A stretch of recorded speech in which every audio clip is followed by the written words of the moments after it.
This episode is brought to you by Progressive Insurance. Do you ever find yourself playing the budgeting game?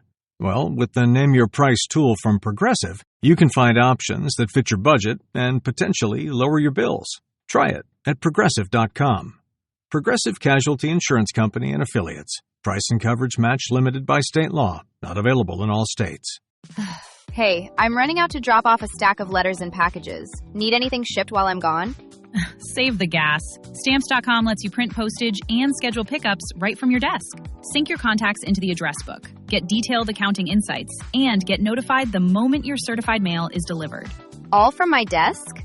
All from your desk. Join the 4 million businesses using Stamps.com right now with code PODCAST and get your free welcome gift. Stamps.com, code PODCAST. Taxes and fees apply. I'm sorry, that's right. So the less cooler of the Roosevelts. I'm Tom Stewart. I'm joined with my lifelong friend John Curren, who's calling me down to the carpet here and pointing out my obvious mistake.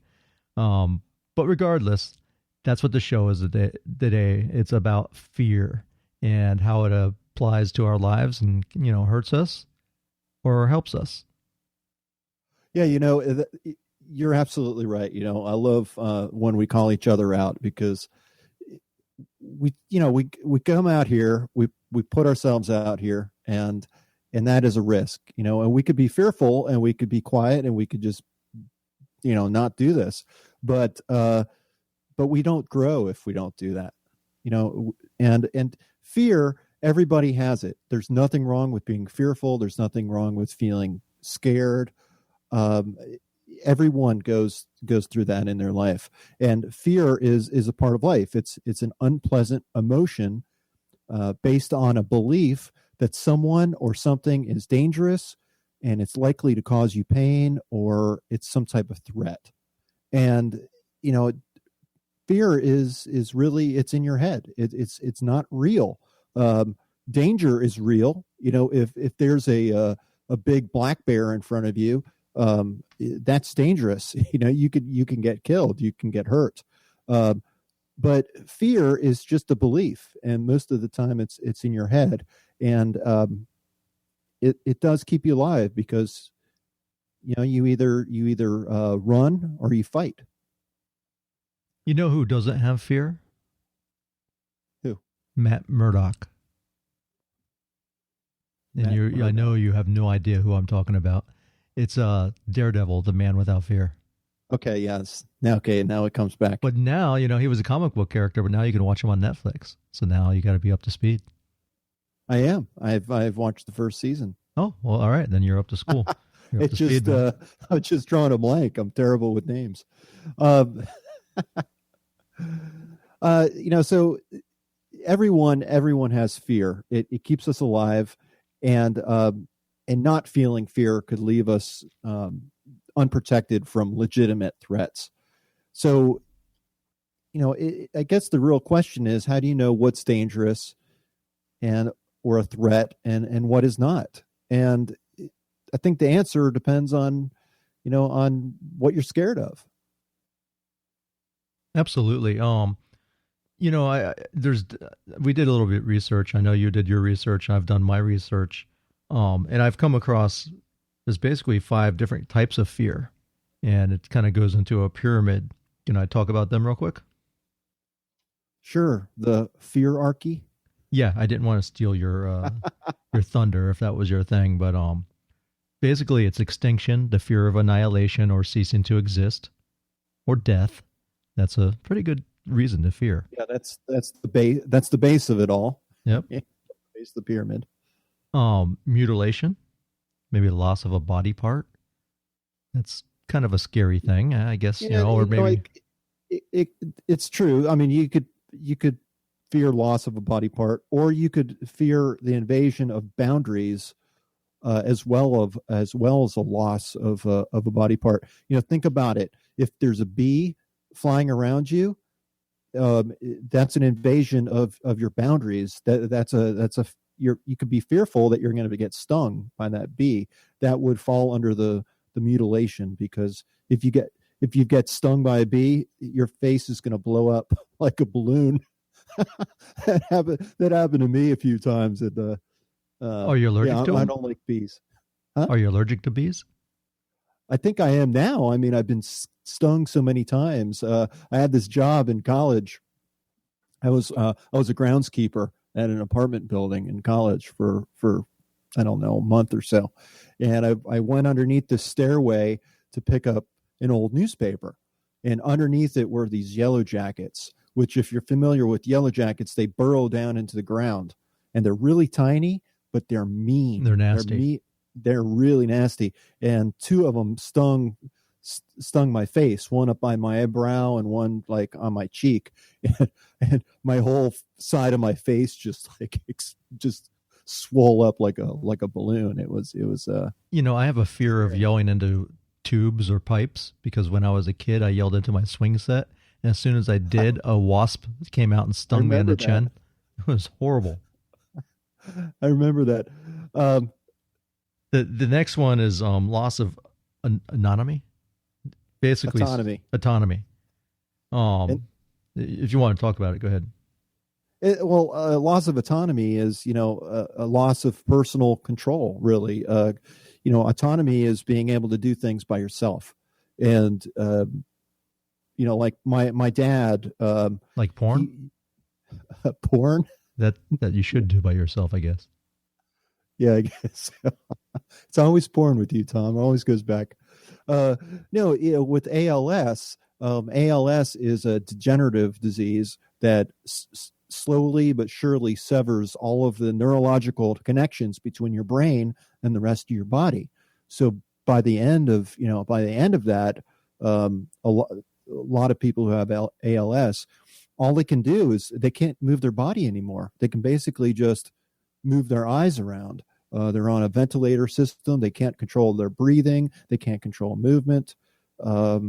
It's a hell of a way to go, but that would be, a total loss of autonomy. I mean, you're not able to even move. No, I cannot imagine that. That's a horrible fate. I know your father suffered there. Yeah, he had a different type, which started in his throat, and he lost his voice, and he lost the ability to swallow. So imagine, and I remember him telling me this. He said, imagine not being able to even drink water, or enjoy any type of food, all the wonderful food this world offers. He said it was just, you can smell it, you can see it, you could touch it, but that if you try to eat it, it'd be like, he had just no control to swallow. So he said it was pure hell. I can imagine. Have you ever had this experience when you're sleeping and you get woken up, like jolted, and they call it sleep paralysis, being paralyzed when you're sleeping? Yes. It's scary. When I had this, when I was 16, I was over at my girlfriend's house, and I had slept over, but she was supposed to be sleeping in her room, and I was sleeping out on the couch. Well, she had come out in the middle of the night and come out to join me on the couch, but she was supposed to go back to her room in the morning before her mom woke up. And the phone rang, right? And what happened is my body woke up, but I couldn't do anything. I felt like my whole body was asleep. And I was afraid that her mom was going to get up to come answer the phone and see us laying there on the couch, and that would be it. Eventually I went back to sleep, unless it was a bad dream, but it seemed very real, and it was like the most horrible feeling. And I think I've had it before, a couple of times before, because you're trying to talk or trying to move, and sometimes eventually you come out of it, and it's like someone just was sitting on your chest and just got off. It's a horrible feeling. But that's related to this fear right here. Was she the real heavy girl you dated? No, she wasn't heavy. Couldn't move. She tied you down. Yeah. Come on, isn't this going to get a little bit more interesting? Maybe Tom? Psychologically. The next one that we move on to is the fear of separation, or the fear of abandonment, rejection, or loss of connectedness. That's pretty nasty too. Yeah, I agree. And then the top of the pyramid is death of the ego. And that includes humiliation, shame, integrity of self. If someone puts you down, death where you feel like you've actually lost who you are. That's like when that girl told you had a small penis. Hey, the water was freaking ice cold, dude. It was like a scared turtle. I'm sorry, I couldn't resist. Hey, man, that took me years and years to get over, but never had any complaints. And now it's like a gnarled tree root. As I've gotten older. Anyhow, I recognize children listen to this podcast, so let's keep it clean. And that's fine. Man. Really, I didn't know kids would listen to this. Yeah. Poor little bastards.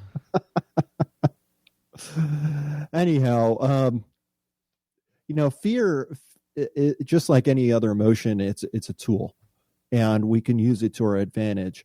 And if you really think about it, fear is a means of our senses providing information to us, information that we can use to make decisions.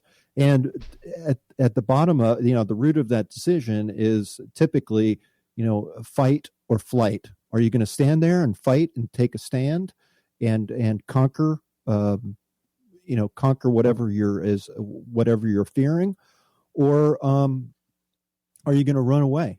And, in some ways, fear, the way that you handle fear, it's a habit. Back when I was in college at the University of Florida, the Gainesville murders occurred at the last semester of school there. And that was really scary because if you're not familiar with the Gainesville murders, this serial killer was killing students at the university. And he wasn't only killing students, he was like chopping off their heads and, pointing them and directing them in certain directions, right? Like, didn't he pose? He staged the murder scenes. Yeah, he staged the murder scenes, and they said it was with like surgeon-like precision, where he would almost give them an autopsy and remove certain organs. I mean, it's a really sick individual. But it was my last semester in school, and like a lot of parents, my mom wanted me to come home, and I told her, I was like, no, I'm not coming home. I worked too hard to get here. I'm in my last semester. I've been really, fighting my way to get through school. And I said, no, I'm not going to do it. And I felt like if I ran from fear, that I would always be running from fear. And I think that's really true. You can look at things, fear changes the way that you view the world, but it doesn't change the world materially speaking. There have always been good people as well as bad people out in the world. There has been evil, since mankind existed. That has not changed. Only your perception of that has changed when you're living in fear. So coming to grips with that and recognizing, the reality of whatever fear you're facing can help you get over that. It's funny. You mentioned how your mom wanted you to come home, and mothers can be very fearful. And I know both of our moms would always tell us, don't do that. You're going to get hurt. Don't jump ramps. You're going to break your arm. Yeah, I did. Yeah, you did. Don't go across these certain boundaries, or don't talk to strangers. Remember, we used to be afraid of white vans because my sister had told me that white vans had hippies, and if they caught you, they would smoke your ears. So every time we saw cars, any kind of car, we'd be ducking down behind the bushes. Little did we know that there were actual hippies in the van, but they were just going. But that's the stoner's favorite vegetable. But it's still to this day. Sometimes when I talk to my mom, she'll be like, "Oh, I'm afraid my car, I just don't want anything else to happen to it, because she's had it break down a couple of times lately. But I'm like, Mom, it's okay. It's running. Why are you worried about it?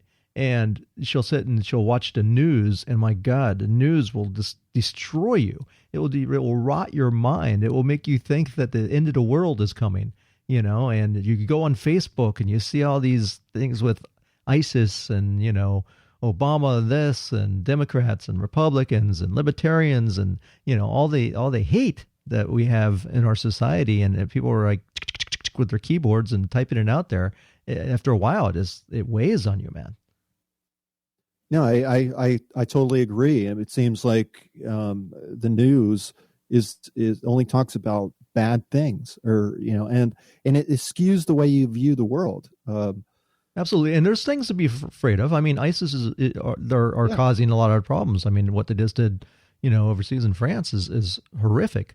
But we can't stop living our lives. And Jennifer has a friend at work that her husband lives up in New York, and they were going to spend New Year's Eve in New York. Now she's like, "Oh, I'm too scared. I'm not going to go." And it's like you're depriving yourself of your freedom. That's what they want. That's what the terrorists want you to do. Is and Miami could be any worse. Who knows? Miami could be the next target. It's a big city, has a lot of possible targets. So we can't live our lives in fear, even though that we see this horrific stuff going on. We gotta continue and go about our business. Yeah, you make a good point. I mean, that there is almost an art, I think, to determining danger. Danger is danger. That's something that will hurt you and could harm you or threaten you. Going to New York over New Year's, over a big holiday, you have to wonder. You say, I mean, you take a risk in anything that you do, but in some ways, I mean, I see what you're saying, and I agree, but I also somewhat see her point too.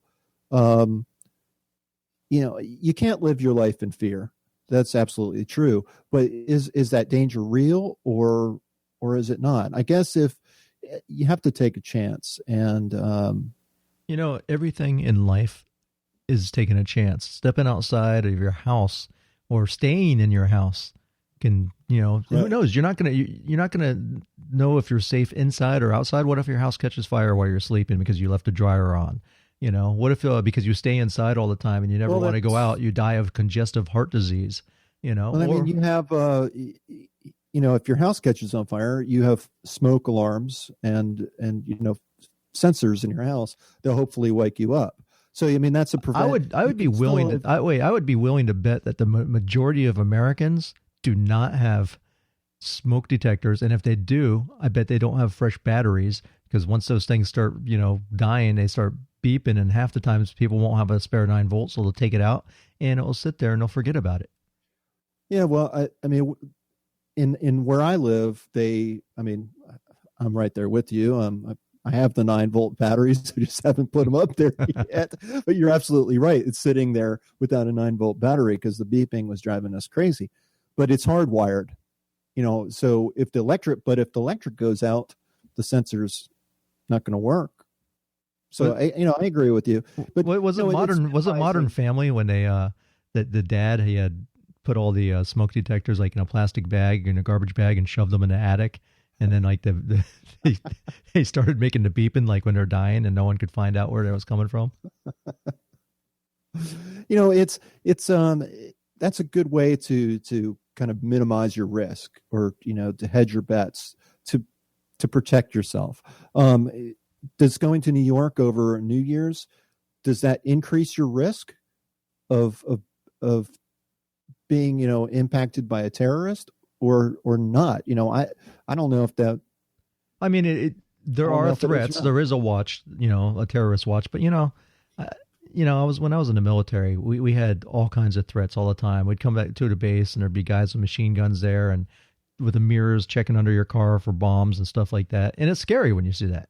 It's like, oh shit, is there really something to worry about? But we can't live in fear. You have to be aware. Like when we talked about street smarts, you have to be aware of your surroundings, but you can't live in fear. this part really is about educating yourself. And no matter what your plans are, you should try to educate yourself and prepare yourself so that you don't get caught in a bad situation. Like when I was going to school during the Gainesville murders, I made sure I wasn't in dark places. I stayed away from the dark corners, and I checked the back seat of my car, and was very, very aware of my environment, what was going on. There are things you can do, I guess what we're saying is there are things that you can do to kind of minimize the risk, to help minimize the danger, help keep you safe. And you should be doing that regardless of, where you are or what you're doing. It's important to educate yourself, keep yourself safe. Speaking of keeping yourself safe, I always talk about Brazilian Jiu-Jitsu because that's part of my life. And I have a clip here from Rickson Gracie, who is one of the greatest fighters of all time. He used to do a lot of the cage matches and the Vale Tudo matches where they challenged all comers of different martial arts. Before the UFC, before mixed martial arts was popular in America, this guy was doing it down in Brazil and Japan, and he was undefeated. But here's what he has to say about fear. I believe intelligence and fear are very close together. Guys say, "Oh, I'm not afraid of anything." He's stupid. He's silly for me. It's something doesn't fit in my mentality. Don't be afraid. I'm afraid of everything. So that's interesting. He's afraid of everything. And this is a guy that mano to mano would take out almost anyone, but he's afraid of everything. So it gets into our mind, and it's how we handle it, right, John? It's how you deal with fear, because there is no absence of fear unless you're Daredevil. We've already talked about that.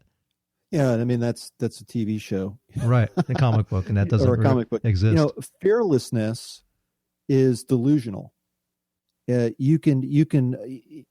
He's absolutely right in that it's stupid to not fear anything. I've been known to say that there's not much in life that I fear, and that's true. I mean, but as I was thinking about this episode, I was thinking of I'm not totally fearless. There are things that I am scared of, and you can let that control you and create walls or barriers for your life, or you can push against those walls and try to educate yourself and try to grow as a person from taking that challenge on by facing your fears and looking at them realistically. Now, if you have a wild dog in front of you that's growling and snarling, and that's dangerous, and that's a threat, and it's right to be fearful of that animal. But there's other situations to where you probably don't need to be so fearful, like relationships, or let me take that back. There are certainly people that you need to be fearful with a relationship. Elena Baba would have been one of them. Yes. Yeah. And if for those people that don't know who that is, that's the woman that cut off her husband's pee-pee while he was sleeping because he was cheating on her. So you could say penis earlier. Now you have to say pee-pee. You said there's little kids that are listening to this. It's okay to use. Now he has a hard time going tinkle. Terminology. I think they sewed it back on. Now his looks gnarled. But and he became a porn star after that. Yeah, everyone wanted to see it. You might as well charge admission. So back before I met my wife, I was engaged to be married to the absolutely wrong woman, and she was very, she was physical and very aggressive, and it got close to the wedding, and I was like, I don't want to have to deal with this the rest of my life. She was not abusive towards me, but she had quite a temper, and always yelling and complaining and just, not the person I wanted to be with the rest of my life. And I called it off 2.5 weeks before. Now, it wasn't that I was necessarily fearful of her. I guess as I was thinking thinking about it at the time, I didn't feel fear. But after I made that decision and called off the wedding, I remember staying over at my friend's house. He had an extra guest room, and I kind of stayed there for a while. And I remember having nightmares in the middle of the night, just waking up in cold sweat because I was having a nightmare that she snuck into my room and was holding a knife to my throat. That doesn't scare the heck out of you. I don't know what does. But, I had to calm myself, and the way I calmed myself by saying, you know what, she doesn't even know where I am. How could she do that? And chances are, she's crazy, but she's not that crazy. And I don't see her killing people. So I had to come to terms with that. So what you were just mentioning there is a technique, what you just did. What are some other techniques that people can use to try to combat that fear? Because a big part of fear is just what's going on in our head every day. And what's, it's, like you said, fear originally starts from, survival, trying to survive. But we don't have to worry so much about survival now. We're pretty, we got creature comforts and, our food and safety and shelter are taken care of. What does a person do now they have all those fears, and now they're attributing it to fear of losing their job or fear of, not wearing the correct clothes or saying the right thing, or fear that, someone might not like them.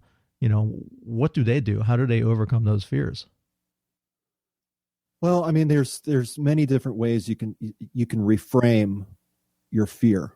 And what I mean by that is by thinking about it in a different way, in a different light, kind of take a step back from the situation, because oftentimes we get so close to a situation that we don't see anything else. It's like you can't see the forest through the trees. You got to take a step back and kind of reevaluate things. Back when I lost my job, when my position was eliminated, I'll tell you the truth. I mean, I was scared. I was fearful that I wouldn't be able to provide for my family. And what that did is it changed the way I viewed things. And instead of just looking in the Richmond area, I started looking outside of the Richmond area. I thought, you know what, if we have to move, we'll move. I'm going to go where the money's at. And, I'm going to, if I have to work at McDonald's or deliver pizza or, dig ditches, I'll do whatever I have to do to provide for my family. And once I started changing my mindset, I mean, great things started to happen for me. It ended up that I had a better paying job working at home, 2 months down the road. So you can reframe it. You can take a step back. Also realize too that you're not alone in this. We are all social creatures, and if something bad has happened to you or you're fearful of something, then recognize that chances are it has probably happened to somebody else as well. Several years back, my wife had a miscarriage, and I was, over that. But as I was talking to other people, I realized how common that was, and how so many people that I knew had gone through that themselves. And it really made me feel a lot better, because I didn't feel so alone. And I recognized, that only happens when nature it's nature's way of stopping something from happening that could be much worse. It may have been much worse had the baby gone to term.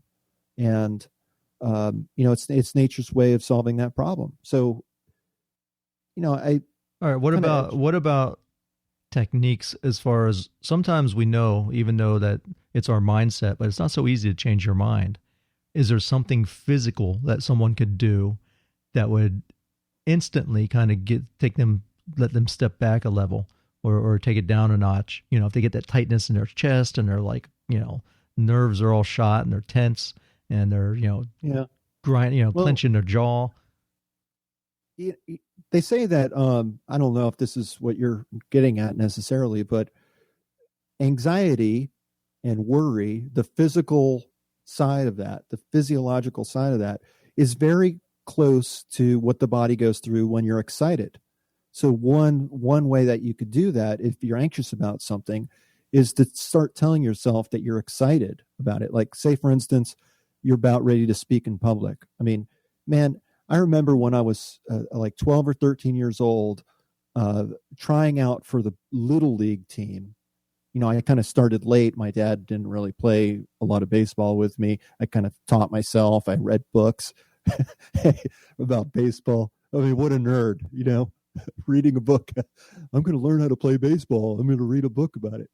Well, but it didn't stop me. And I went out to try out. And I remember the coach asking me my name. I was so nervous. I couldn't even talk. I was so paralyzed by fear, and I hated that feeling. And I think that's probably real. I think I realized after that I needed to, do things to kind of push the boundaries of my fear and grow as a person. And can I say something right there about baseball? And since we're talking about fear, I hate baseball. I really do. And you know why? It stems back to that same time when I was a kid, because I went through that same thing where I was collecting baseball cards and I wanted to play. And I signed up in school, and I remember the first instance is I was supposed to start off with T-ball, because I didn't know anything about baseball. Well, they stuck me with the older kids that already knew how to play. I don't know why they screwed up, but instead of like rescheduling me and putting me on T-ball, they put me with the bigger kids. So the first thing the coach does, he throws the ball up in the air for me to catch. I lose it in the sun, and bam, the ball hits me right in the nose, and I'm crying, and I'm like, I don't like this sport. And then the second thing is, I don't know if you remember this, but we were with this kid Mitchell Fleet, and we were in front of your house. I'm sure you probably actually do. And Mitchell decides that he has these bullets he found from his dad, right? So he decides there's a car driving by, and just out of the blue, he throws it at the car and hits the car, and the guy slams on the brake and chases us all, and you guys all go scattered in different directions, and I'm the only one left there. And the guy comes running after me, and I'm running around a tree in your house, in your front yard, screaming my head off, because all I'm thinking is this guy's going to kidnap me, and your mom finally comes out and is like, "What are you doing?" And the guy has grabbed me by the wrist and is trying to pull me to his car, and I'm like freaking out. I'm probably 6 or 7 years old. You dropped your Slurpee, didn't you? Yeah, I didn't have it at the time. But yeah, so I was scared to death. And the guy turned out that, it wasn't me that threw the bullet. It was Mitchell. But, your mom came out, everything, straightened it out. And then later on, the guy called my house. Your mom must have given him my number to apologize. And he happened to be a baseball coach, and he wanted to know if I wanted to be on his team. And I was like, no way. I want to be on that psycho's team. I think it ruined me for baseball. You wanted to beanie with that ball. Yeah, so the fear ruined me of baseball. Now I have no interest in it now. My brother-in-law used to play baseball. In fact, he was really good at it. Played all of his life basically, and that tradition's carried on to my nephew, who's now playing for Princeton. But I did not get that. And I remember going with my sister to watch my brother-in-law play, and this guy was up to bat, and he got beamed right in the nuts, and he went down on the ground, and he was just writhing in pain. And I mean, like, screaming. And I'm like, I don't remember how old I was, but I still remember that scene so vividly. And every time I went up to bat, I thought about that poor guy. There was no way you can bat under that kind of pressure. Yeah, that's fear. Yeah, definitely fear. So, I made a choice to kind of give that up. I tried playing baseball for a couple of years, and I played, left bench, and I was terrible at it. Like you, I kind of got a late start at it, and my dad didn't really teach me how to play. So, I decided to kind of move on and do other things. But you have to recognize that's a choice that you make. You make a choice when you live with fear. I made a choice. Well, I'm going to not play baseball, and that's okay. It's okay to fear things and not want to do them, but recognize that you're not going to grow in that if you make that choice. Go ahead. What I was trying to get you to answer before is I was trying to look for a physical way to combat fear, and one of them, which we've talked about, is meditation or breathing. That's what I was trying to point you to.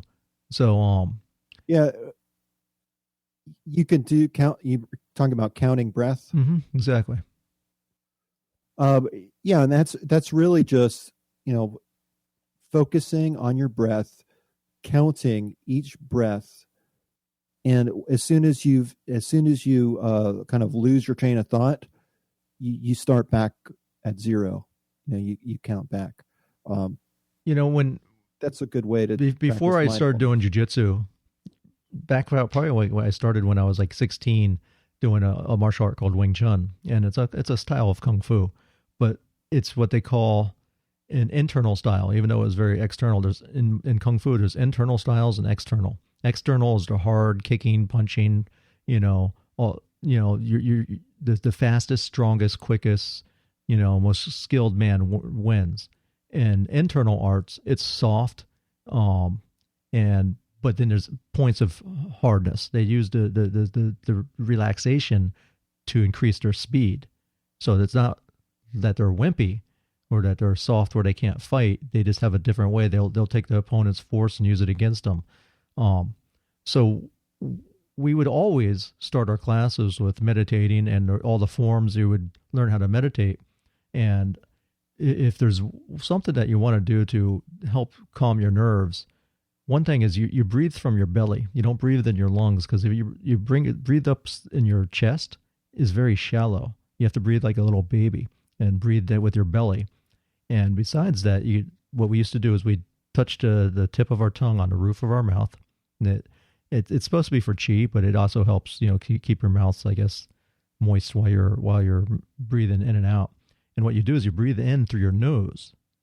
And if you breathe in, say it's 7 seconds in through your nose, you breathe out through your mouth like 12 seconds or 14 seconds. You double it. And if you do that technique, it will start, you'll feel the tension in your body to start to go away. And it's hard not to be tense. It's really, really hard. It's hard not to think about anything either, because you start thinking about your breath. And in Chinese culture, they don't want you to think about anything. And they said that eventually your mind will become like a water bucket that the bottom just kind of falls out of and the water pours out. That's how you want to be. But it's very difficult to attain. I mean, masters that do it for their lifetime still have difficulty doing that, because we have almost like a movie playing in our head. But the thing is, I have a movie, John has a movie, but they're different movies. And what happens, we end up playing the same bad clips over and over, the things that we're afraid of. When I was a kid getting hit in the nose with a baseball bat, with a baseball, probably got hit with a bat too. But, so those things replay in your mind. So then when I go to school and I'm playing something else, or I was in the Air Force and I was almost forced to, we had to play softball, because we're on alert, so I'm with my airplane and we would have downtime at these bunkers, and, all the, senior officers and sergeants would want to play softball. And I was like, I suck at baseball. Here I am. I feel like I'm in high school or middle school again, going out and having to go dress out for PE.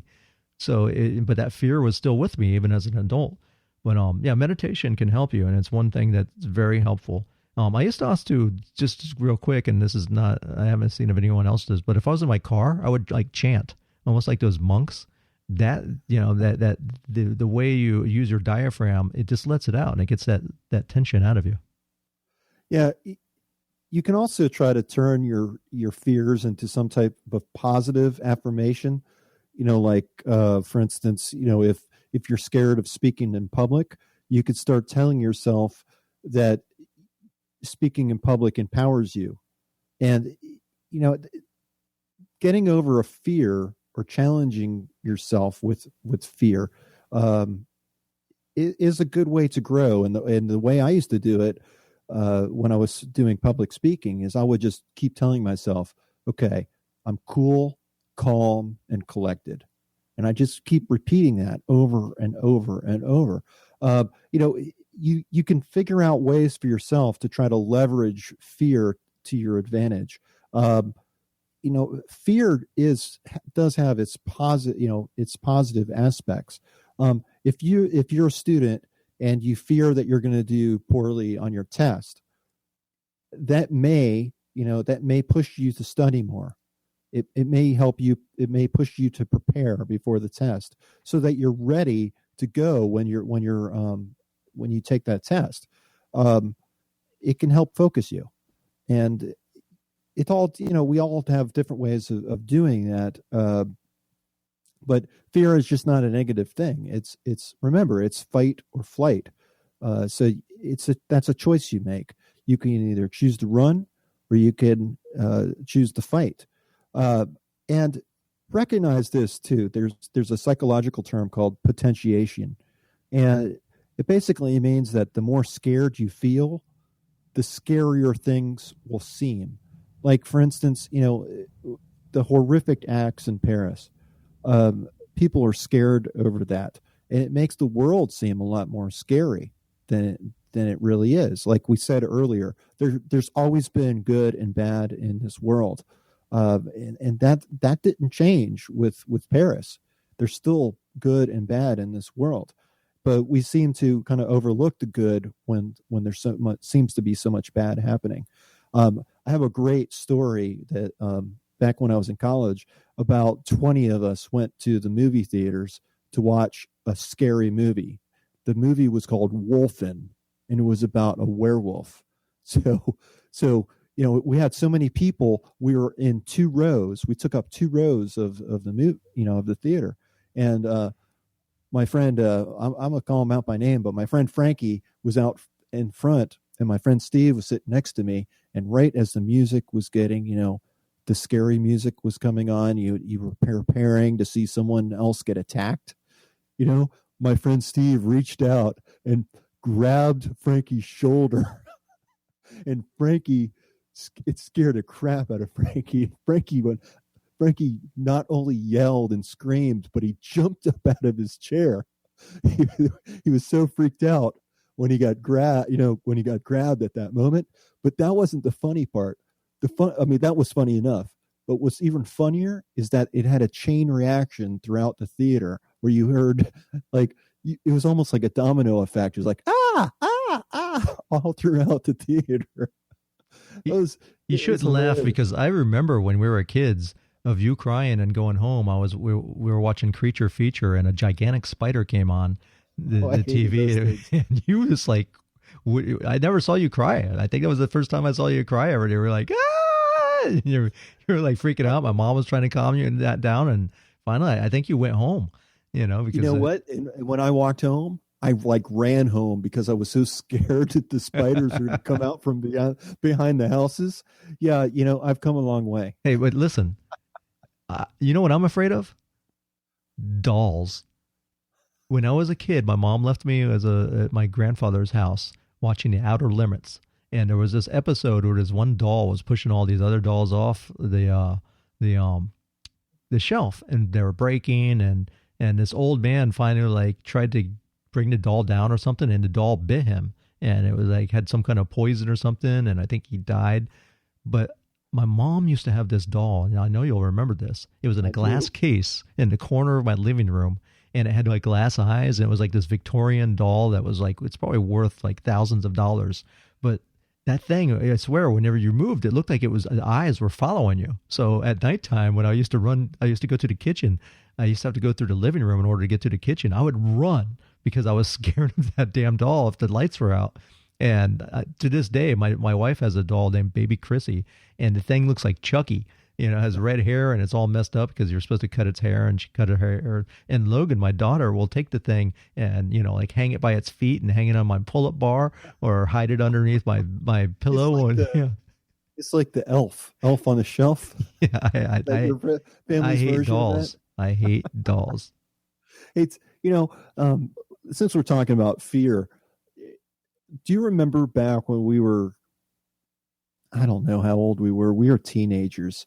And I know I said I was 13 when I was trying out for Little League. I think I was probably much younger at that age, but Halloween was a really big deal for us as a kid. That was we had certain boundaries to play in because our parents didn't want us crossing like the busy roads. But Halloween, our boundaries got expanded, and we got to go trick-or-treating over a larger area. And Tom and I always went trick-or-treating together. And this one Halloween, we saw these older kids kind of stash eggs into this bush. And we went, and you wouldn't want to carry around eggs if you're egging houses. You want to keep a stash of them. So that's what the older kids were doing.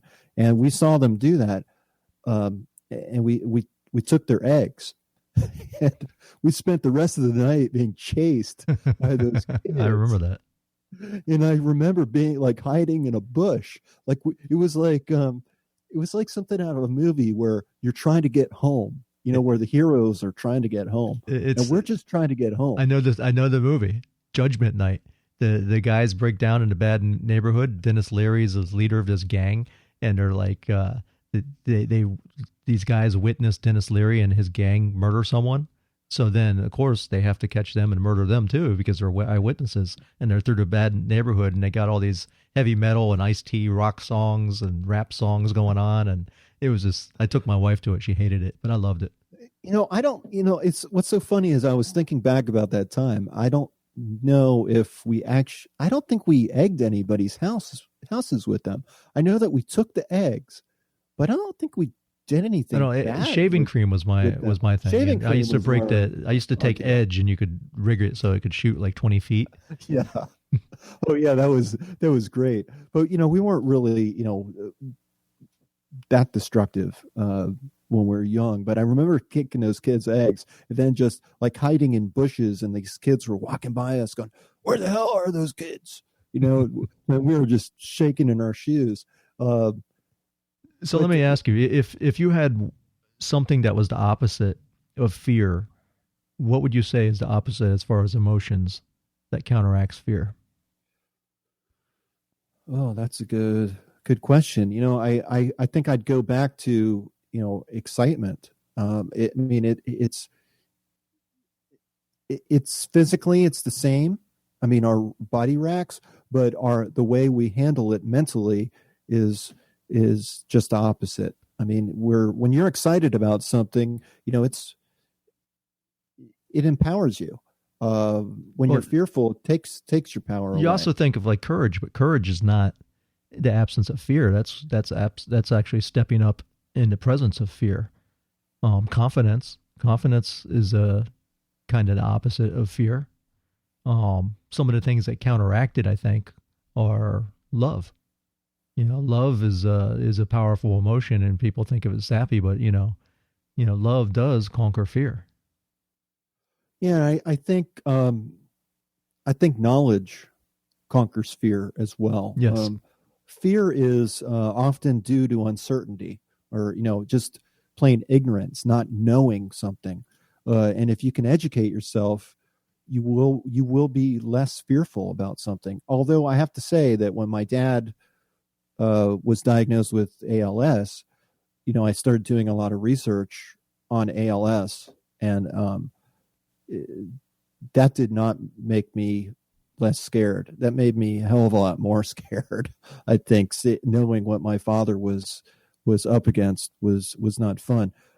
They say that there's no such thing as bravery, only degrees of fear. I think that's a good. Okay, good well, here's one that I think a lot of our listeners, and this doesn't matter if you're Christian or Jewish or Muslim or whatever you believe in or don't believe in, but faith. Whether it's the faith in a higher power or faith in your own abilities or faith that things are just going to work out or the universe is going to come around or karma. A popular, I wrote this down, which everyone should recognize this, whether you're a Christian or not, because you've probably heard it in movies. is Psalm 23:4. Even though I walk through the valley of the shadow of death, I will fear no evil, for you are with me. Your rod and your staff, they comfort me. And one of the things, the premises of God is that he or she or whatever God is supposed to take on your burdens. The fear is not for us. If you're fearing, you're taken away from God's power. God takes care of us, so you don't have to worry and fear. And there's lots of places in the Bible that it speaks about that. It's I always saw a different version of that Psalm, and it's because I'm the baddest son of a bitch out there. Also in Lost, didn't Mr. Eco didn't he used to recite that? The big guy with the stick. I know you're gonna kill me. I haven't watched it. You haven't watched Lost either? He hasn't watched Star Wars or Lost, man. I have seen. I'm so disappointed. I've seen Star Wars. Oh, and what's I continue to disappoint. I have something. This is the best quote about fear, and this is from a very wise individual. Fear leads to anger, and anger leads to hate, and hate leads to suffering. And I sense much fear in you. That's Master Yoda. It's a Jedi, John. Okay. Get with the program. Moving this conversation away from Star Wars and from TV shows that I haven't watched, you totally derailed my line of thinking here. I would have talked like a Muppet, but I'm just not. It's not me.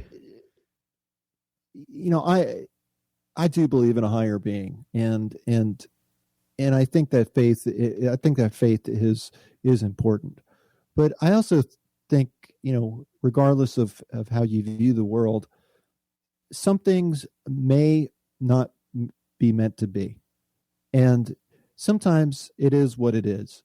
And to me, that attitude has carried me a lot of the time. If it's meant to be, it's meant to be, and it's going to happen. And if it's not meant to be, and it doesn't happen, that's okay too. It's it's coming to terms and recognize, whether no matter your religious beliefs, we all understand that some things are outside of our control, and there are things within our control and things outside of our control. And the things outside of our control, we have to just let go, and only focus on the things that we can control.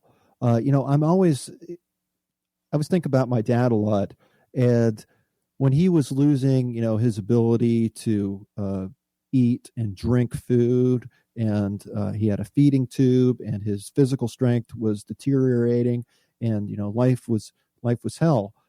I think that really showed me his true person. And my dad was an amazing, courageous man.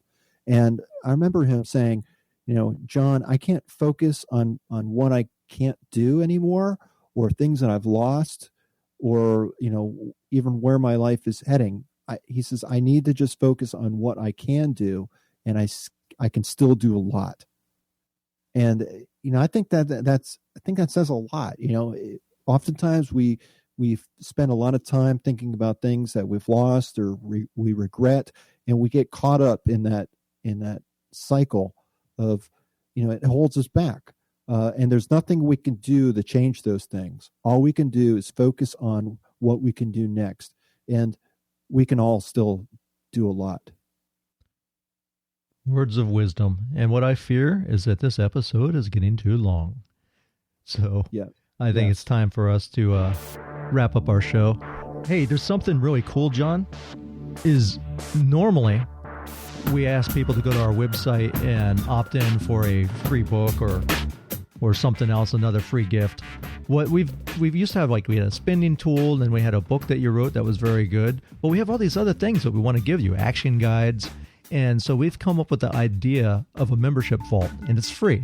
All you have to do is go to our website, swiftkickinass.com, press the little button, and when you're taken, you'll take into what looks like an order form. There's going to be credit cards and PayPal. Ignore that. That's just you don't have to enter any information about money. It's 100% free. All you need to do is put your name and your email, and we'll send you login information. Check your spam in the trash bin, because it might go to the trash bin. It's just what happens with our membership hosting company. But it's got a full-fledged membership with courses, videos, ebooks, and action guides, and we're going to continually add stuff into this. This is something really cool that no one else is doing, and we want to present that to you. Yeah, definitely check that out, and can't wait till the next time. Be sure to send us your comments. Tell us what you like, what you don't like. Be brave about it. Peace. Peace.